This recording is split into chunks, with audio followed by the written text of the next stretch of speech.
യേശുവിൻ്റെ പീഡാനുഭവങ്ങൾ. An Catherine എമറിച്ചിൻ്റെ ദർശനങ്ങൾ. അധ്യായം 23.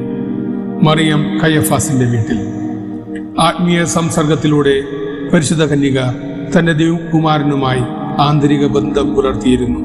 അതിനാൽ യേശുവിന് സംഭവിക്കുന്ന മാനസികവും ശാരീരികവുമായ പീഡകൾ അവൾ അറിയുന്നുണ്ടായിരുന്നു. അവൾ പുത്രനോടുകൂടി സഹിച്ച് ഘാതകർക്ക് വേണ്ടി പ്രാർത്ഥിച്ചു.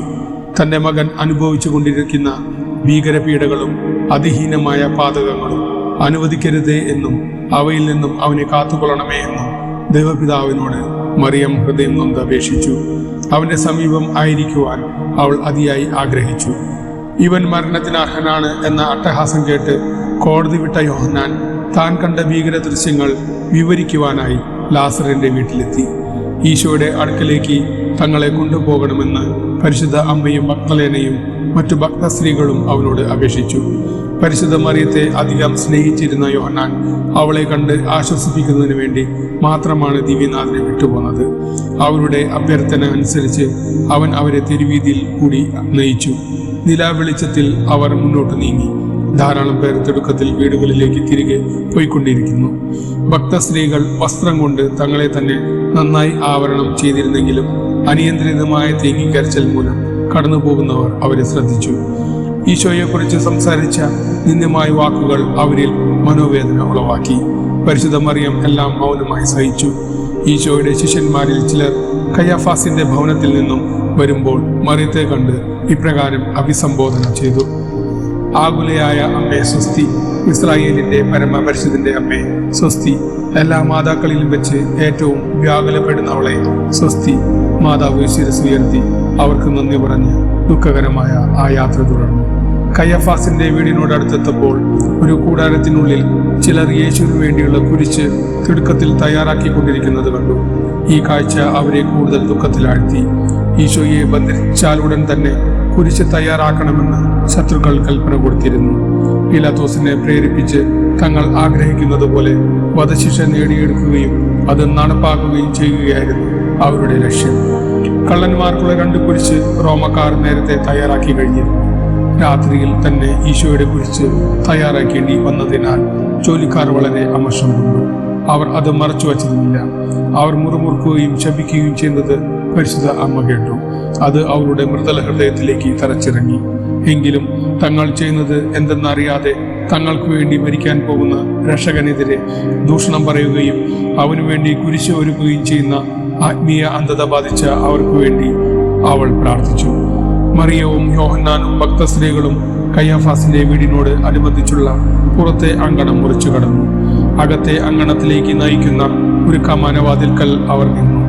മാതാവിന്റെ ഹൃദയം ദിവ്യസുതന്റെ കൂടെയായിരുന്നു. ഒരിക്കൽ കൂടി അവനെ കാണുവാനുള്ള അവസരത്തിനായി അവൾ അതിയായി ആഗ്രഹിച്ചു. കാരണം അപ്പോൾ അവരെ വേർപെടുത്തുന്നത് തടവറയുടെ വാതിൽ മാത്രമായിരുന്നു. അവസാനം അത് തുറക്കപ്പെട്ടു. മുഖം വസ്ത്രം കൊണ്ട് മൂടി കൈകൾ ഞെരിച്ച് ഹൃദയവേദനയോടെ പത്രോസ് തിടുക്കത്തിൽ പുറത്തേക്ക് വന്നു. പന്തങ്ങളുടെ വെളിച്ചത്തിൽ പരിശുദ്ധ കന്യകയെയും യോഹന്നാനെയും അവൻ തിരിച്ചറിഞ്ഞു. എന്നാൽ അവരെ കണ്ടപ്പോൾ ഈശോയുടെ നോട്ടം അവന്റെ ഹൃദയത്തിൽ ഉണർത്തിയ മനോവേദനയും പശ്ചാത്താപവും വീണ്ടും സജീവമായി. മറിയം അവനെ സമീപിച്ച് ചോദിച്ചു: ശിമയോനെ, എന്നോട് പറയൂ, ഞാൻ യാചിക്കുന്നു, എൻ്റെ മകൻ ഈശോയ്ക്ക് എന്ത് സംഭവിച്ചു? ഈ വാക്കുകൾ അവന്റെ ഹൃദയത്തിൽ തുളച്ചു കയറി. ദൃഷ്ടികൾ ഉയർത്താൻ കഴിയാതെ തിരിഞ്ഞു നിന്ന് അവൻ കൈകൾ ഞെരിച്ചു. മറിയം അവനെ സമീപിച്ച്: യോനായുടെ മകനായ ശിമയോനെ, എന്തുകൊണ്ടാണ് നീ എന്നോട് മറുപടി പറയാത്തത് എന്ന് വികാരതരളിതമായി ചോദിച്ചു. അമ്മേ, അവൻ വിഷാദസ്വരത്തിൽ പറഞ്ഞു. ഓ അമ്മേ, എന്നോട് സംസാരിക്കരുതേ. വിവരിക്കാനാവാത്ത വിധം അമ്മയുടെ മകൻ സഹിക്കുന്നു. എന്നോട് സംസാരിക്കരുതേ. അവർ അവനെ മരണശിക്ഷയ്ക്ക് വിധിച്ചു. ഞാൻ അവനെ 3 പ്രാവശ്യം ഉപേക്ഷിച്ചു പറഞ്ഞു. അപ്പോൾ ഏതാനും ചോദ്യങ്ങൾ ചോദിക്കുവാൻ യോഹന്നാൻ അവന്റെ അടുക്കലേക്ക് നീങ്ങി. എന്നാൽ പത്രോസ് സുബോധം നഷ്ടപ്പെട്ടവനെ പോലെ അങ്കണത്തിന് പുറത്തേക്ക് ഓടി ഒലിവുമലയിലുള്ള ഗുഹയിൽ എത്തി. രക്ഷകന്റെ കൈമുദ്രകൾ ആ ഗുഹയിലുള്ള പാറയിൽ അത്ഭുതകരമായി പതിഞ്ഞിരുന്നു. പാപം ചെയ്ത ശേഷം ആദം കരയാൻ കണ്ടെത്തിയ ഗുഹയാണിതെന്ന് ഞാൻ വിശ്വസിക്കുന്നു.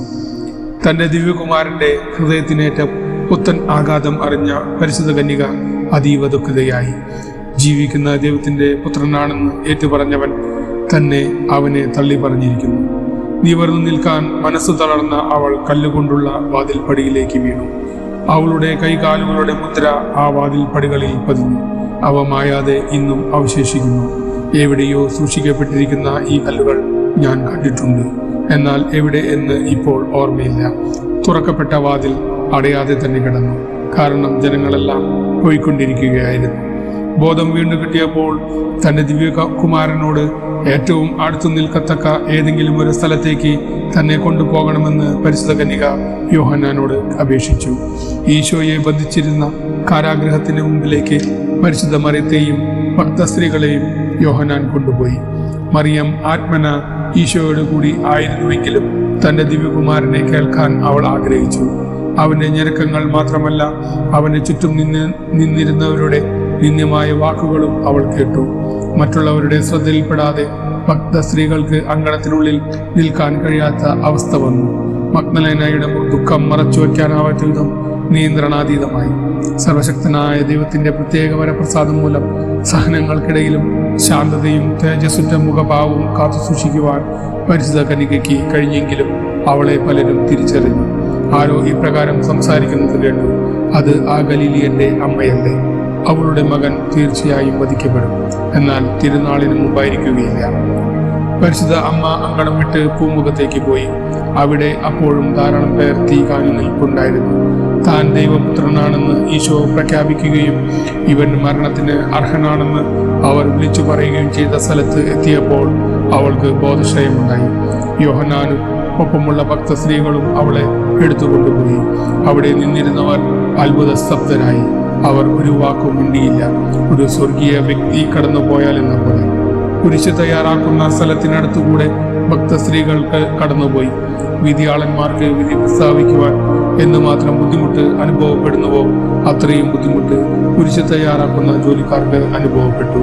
നിമിഷം തോറും പുതിയ തടി കഷ്ണങ്ങൾ കൊണ്ടുവരുവാൻ അവർ നിർബന്ധിതരായി.